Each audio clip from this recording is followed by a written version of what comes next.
राधा वल्लभ शेरगिल। राधे राधे महाराज जी। महाराज जी, मैं किसी भी जीव या मनुष्य को पीड़ा में देखकर उसे नाम समर्पित कर देता हूँ।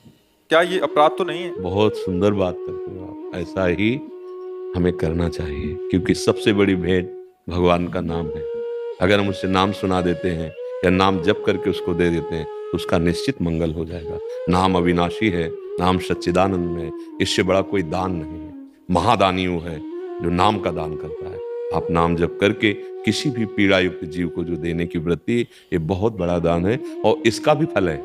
आपने भजन करके उसको दे दिया, इसका जो फल होगा वो भगवत प्राप्ति होगा, वो भगवत कृपा होगी, भगवत प्रसन्नता होगी। ऐसा अगर कर रहे हैं तो बहुत बड़ी कृपा है। भोजन दे देना, अन्य अन्य पदार्थ दे देना है तो प्राकृतिक है, लेकिन नाम चिदानंदमय है। भगवान चिदानंदमय, उनका नाम चिदानंदमय, वो समस्त दुखों को मिटाने की सामर्थ्य रखता है।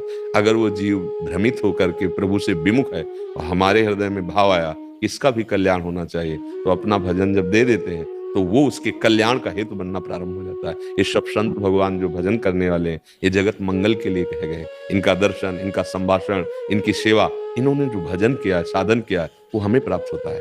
जब हम इनको नमन करते हैं, जब इनकी सेवा करते हैं, तो इनका जो भजन फल वो हमको प्राप्त अपने आप। ये सरकारी सिस्टम है, अपने आप तभी उनके दर्शन से शांति होती है। संत दर्श जिम पातिक रहे, उनके संभाषण से, उनके भजन का छठवां हिस्सा संभाषण करने वाले को प्राप्त होता है, नमस्कार करने वाले को, माधुकरी देने वाले को। तो ये आप गृहस्थ में नाम जप करके अपनी मेहनत से कमाकर अपने शरीर परिवार का पोषण करते हुए दूसरों का जो मंगल कर रहे हैं, ये बहुत श्रेष्ठ है।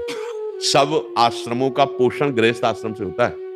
हम लोग पैदा हुए गृहस्थ आश्रम में, हम लोगों का पालन पोषण भी गृहस्थ आश्रम से हो रहा है। प्रगट में वैसे तो भगवान ही कर रहे हैं, पर निमित्त तो गृहस्थ आश्रम को ही बनाया है। अगर ऐसे गृहस्थ जो स्वयं मेहनत करके धर्म पूर्वक कार्य करते हुए, नाम जप करते हुए, संत सेवा, अतिथि सेवा, अन्य जीवों की सेवा, परिवार की सेवा और खुद नाम जप कर रहा है, उसको भगवत प्राप्ति में कोई संशय थोड़ी है।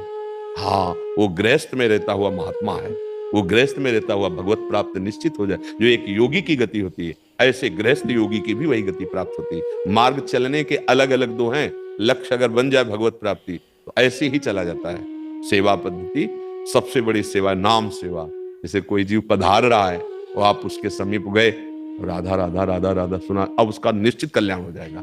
कोई दुखी है तो आप भजन किए, उससे बताने की जरूरत नहीं, उसको भजन दे दिया, ये उसका परम मंगल कर देगा। ये बहुत उत्तम बात है।